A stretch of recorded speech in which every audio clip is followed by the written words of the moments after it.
Hello everyone, welcome back to my channel. So this exercise that I'm going to show you today, you can see these doodles up here. I'm going to show you how to make random shapes, and then I'm going to tell you how to extract certain shapes to make a creature showing movement and also something that looks balanced. So you're going to see three levels up here. If you take a look at these real quick, so you have something that doesn't have a lot of detail at all. And then you have one below it, number 2, that is slightly more detailed. You see some shading along the underbelly. And then you have this behemoth right here. It looks like a giant, coconut crab, mutated coconut crab that is, which is number 3. So obviously these are 3 different levels that you can have in a thumbnail sketch. But let's say that you want to just invent 3 random shapes. All right, so here's how to start. Take your pencil. It's pretty easy, right? And you're going to take your pen, whatever you want to draw with, and you are just going to lay lines down like this. Don't think. Just lay them down. It's going to seem a little strange at first, so this is going to be a slightly different type of thumbnail. Just like this. And stop. So when I look at this, I think it kind of looks like the alien entity in Annihilation, if you've seen Annihilation. There are no limbs, there's no wings, basically nothing. Cool, let's move on to the next one. We're not going to forget this one. We're just going to move on, we're going to come back to it. All right, now let's try a little bit of a different approach. So make sure that your pencils are sharp and draw along with me. This one, we're not going to draw a ground plane like my previous thumbnails have. Instead, we're going to make big wispy movements that are long like a snake. Like this. Okay, now this type of shape, for me, it's a little bit more intriguing because it kind of reminds me of eels, sea serpents, basically anything that is terrifying in the ocean depths, and who isn't scared of what's actually down there. I find it fascinating and terrifying at the same time. All right, a bunch of lines going back and forth. It kind of looks like just a ton of guitar strings or just whatever is intertwined together. All right, so let's move on to scribble number 3. Now we've barely gone 3 minutes into this video and I already have 2 thumbnail sketches. I'm going to teach you, after we get this third one down, how we can extract from these and then come up with something really awesome. All right, let's jump in. So this one, we're going to go the opposite direction. Well, a different direction. We're going to go up. Okay, and we're going to explode the pencil strokes outwards towards the top, and then maybe have some things hang off towards the bottom. And I'm definitely getting flying spaceship / jellyfish vibes going on here. I don't know what's happening, but we're going to find out soon enough. Stop. Okay, not too exhausting, right? So let's number these 4, 5, and 6. 4, 5, and 6. Multiple reasons why I like to number my sketches, and I think you should too. 1, helps organization. 2, it helps me pinpoint things for you all, because if I draw something that is, number 20 or 21 in a whole sheet of thumbnails, I don't have to go, oh, 3rd one down, 4th one over to the right, behind the one, like, no. Make it easy. Okay. So let's look at number 4 really quick. Now when I look at 4, I see the silhouette as just kind of like a cotton ball. You're probably, as in maybe some creature designers out there watching this that don't really have practice with anatomy, and you don't really know a lot of animals, you don't know how to extract the anatomy, you don't even know what the heck you're looking at. So look at some weird shapes happening throughout these. All right. Now, I see what appears to be these large, bubbly wing shapes. That's just the first thing that comes to mind. I need to think about what I want to take out. Not take out as in erase it, but take out as in bring them towards us so that we can see them.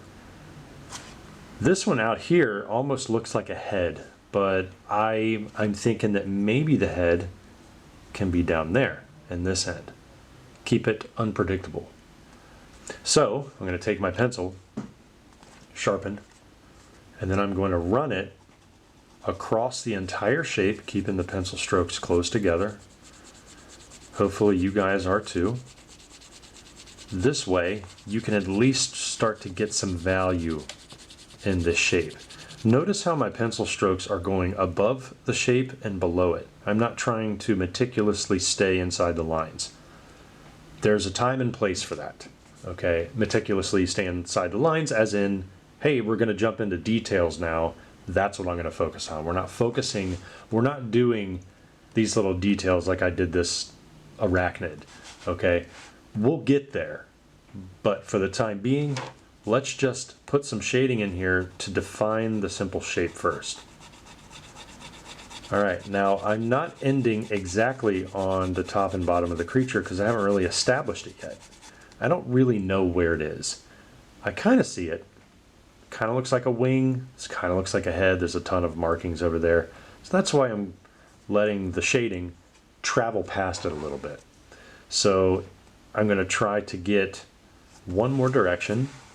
Let's get one head on right here. Actually, nope, I already did that. And then oh man, I almost smudged my previous drawing on another page here. It's this one. I think you guys remember me drawing the Dimorphodon. It's in a previous video. So if you haven't watched me draw this one, go check it out. This one, we're going to do one more direction. It's slightly off from the others. So the key to this is to have the pencil strokes stay close together. That way you'll eliminate gaps.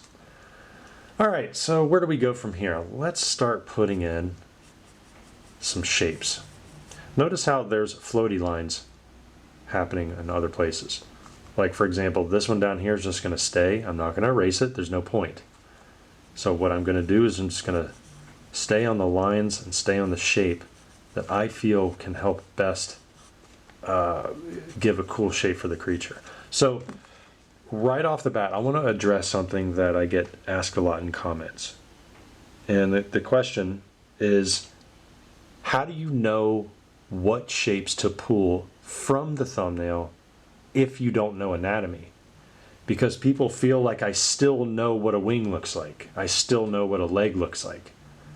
And the truth is, yes, I do know what they look like. However, you're a creature designer. You're inventing a new wing and a new leg. So if I want to look at this and go, hey, I like this giant shape right here, why can't that be a scale? Or why can't that be a wing tucked in under the body? Don't worry too much about being perfect and exact. You're over-analyzing these drawings. Don't do that. Sounds easier said than done, I get it. I'm so sorry when I say, don't do that. It's like, yeah, well, I don't know how else to explain it, honestly. All right, so I'm just going to put in some shading on the underbelly here. There's nothing happening down here, so I'm assuming that this is just going to be the belly.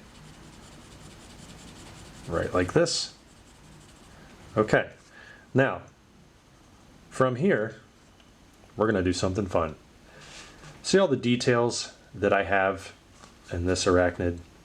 I'm going to do that in the front half of this creature, and we're going to bounce to it right now.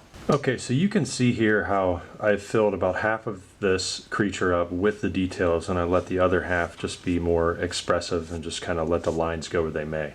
This is a fun way to sketch thumbnails too, especially if you want to bring focus to a certain part of it without having to render or sketch in the whole thing.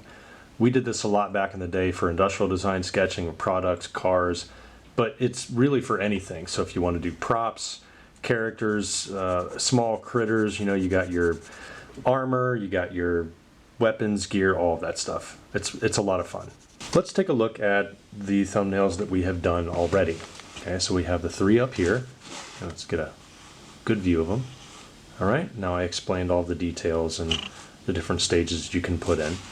And then down here, we did 3, so number 4, half of it's cut off. I showed you how to form this and put details in half of them because it's a fun and different way to approach it if you want to have a focal point in your sketch. So the focal point being the front of the creature here. I want you to look at the motion real quick. Even in the thumbnail form, it's still good to show movement. It's going to give you a good indication of how the creature is going to move, but also the drawings themselves won't look as boring and as stiff. Look at the S curve that's happening for this creature here. Okay, think about an eel. Think about worms and just creatures in general that used to swim hundreds of thousands of years ago in the ocean. You think about how they move, and land-dwelling animals, okay? You think about how certain claws are reaching forward, some are stationary. Look at how the claw on the left, right here, in the very center of this arachnid is actually, let me straighten this up, is actually leaning to our right. All right, so nothing is immediately straight up and down. Look at this one. Look at how the head is poking straight forward, and we have the tail having a wispy effect, okay, and then the flippers, or the fins, are pointing backwards as if it's pushing through the water. Now, whenever you're thinking about motion, think about small little head movements too. When I'm sketching this thing, kind of looks like a UFO or ancient jellyfish with armor on the top, I immediately think of tentacles and how they can move. Here's where the fun begins on this one. Doesn't matter where you put the tentacles. Just make sure that they are not symmetrical. Put a little chaos into them. All right, you have all this movement happening. Maybe there are certain parts down here, and I know this is going to look a little crazy. Maybe there are huge appendages that are down here kind of like claws, but they're really long, and not any two of them are going to be doing the same thing. So this one is bent, this one next to it is bent differently. We got a long one here, maybe there's some tiny ones underneath.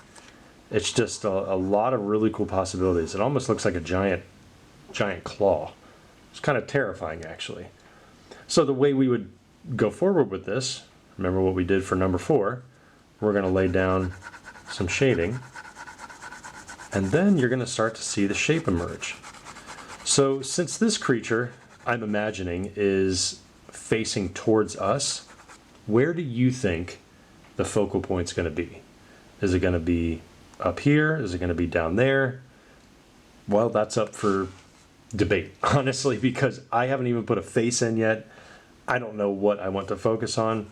All I know is that there's a huge V shape with tons of areas inside there that I can put giant eyeballs, no eyeballs at all, tons of teeth. But let's see what happens. So we're going to lay down that foundation again. When I say foundation, I throw that term out. I just mean shading, like foundation of shading, that's all. There we go, right like that. Turn it again. And I'm just going to hit it with one more direction just so I can cover some of those claws. So even at this stage, this raw, very rough cut, gritty stage of thumbnailing, lighting is still important. So since this body at the top is acting like a canopy, it's probably going to be casting a shadow on everything down here. Not probably, it actually will cast shadows down there. So I'll have to think about how dark I want the top, and then how dark, or how light I want the top, and how dark I want to make everything down there. Now, since this is a thumbnail, I'm not going to be going crazy with the details or anything like that. But I do know that I'm going to have to pay attention to the tips of these sharp appendages, and I'm just going to start darker at the tip, and I'm going to work my way lighter as I move up it. That's because there's quite a bit of shading that happened down here, and I want to make sure the tips are visible, so we know what the difference is between the fleshy body and these hardened. You know, it's funny. Kind of reminds me of a mantis shrimp. Those things are crazy, by the way. You guys aren't familiar with mantis shrimp. I mean, they make their living by just punching their prey. You don't even want them in a fish tank. They will punch the glass and they will break it. It's that strong. It's crazy. But anyway, it kind of reminds me of that, just because these claws or these appendages are kind of bent upwards as if it's about to strike. There's some really amazing and beautifully deadly critters in the sea, no matter the sea that you look into. All right, once we have this, we got a little bit better of an outline going on there. I'm thinking that maybe in here we can put in some more shading. Remember my previous lessons where I don't want to have any two values similar to each other to the point where it becomes hard to tell what's going on. So I'm thinking I'm just going to have to get darker with these sharp claws. And I'm just going to elongate them at the end. Oh, we got this one down here. Watch what's happening, everybody. You got the darkest one in the front. You have the one in the very back. It's still darker than the light gray fleshy skin right here. So I have to make sure that all of these values are playing on with each other. Now look what's happening. We have this huge claw thing, and then we have this big one. So these two are pretty much on the same plane. And then this one is slightly lighter because it's in the bottom of the creature. See how I'm not being symmetrical either? Like this weird thing is unintentional, but I just decided to shade it all the way down there. So now we have all different types of values. This one on the side, that's an interesting one. I might not actually need to touch that one. Same with this really. I'll put in some shading for the one hanging on the side. I'm doing tiny little circles. And then I'll have to darken up the one right in front of it. So now we can see the two differences. There we go, right like that. And then I'll have to think about how these appendages are actually attaching to the body. We're going to keep it simple. We're just going to put some flesh being stretched out, almost like the giant claws. You can see the bony landmarks right underneath the skin, how they pop out. If it's just like a giant knuckle going up into the body. Oh, I think I may need a new pencil. This thing is rather short now. There comes a time when we have to study, well, there comes a time when we have to look at what we're drawing and admit that we need a new pencil. Listen, everybody, if you're drawing right now with a pencil that's this big, you need to stop right now. Go grab yourself a new pencil. I know some of you are. I know it. Because I used to, and I've caught people doing it. Do yourself a favor. Get a good pack of pencils. And just buy some 4B. You can order them off Amazon. Go to the art store. Just buy the one pencil that you like drawing with. You don't need to waste your money and buy an entire pencil set. It's a waste of money. There we go. Probably asking, why is it a waste of money? Well, in my opinion, I feel like when you get good enough, you're eventually only going to need one pencil anyway. And the only way to get good enough is to use one pencil. So if you can get dark, medium, and light lines with one pencil, there's no need to buy all the other ones. And they're expensive. It's a waste of money to buy a 2H, a 3H, an H, a 2B, just don't. Just buy a B and press lighter when you need to get lighter. Press darker when you need to get darker. Keep practicing with that. Practice with your hand control, and you will thank yourself. You'll save yourself a lot of money too. Okay, boy, I left this light up here, and I'm actually kind of liking the way it's light. So maybe to add some contrast, why don't we put some weird little claws hanging off the side of this canopy? We're going to need to blend those in a lot better than what I have here though, because it looks kind of cheesy and I don't want to do that. And there is a way to do it. You're going to take your pencil, and wherever the dark claw ends, you're just going to fade off some shading into the canopy shape.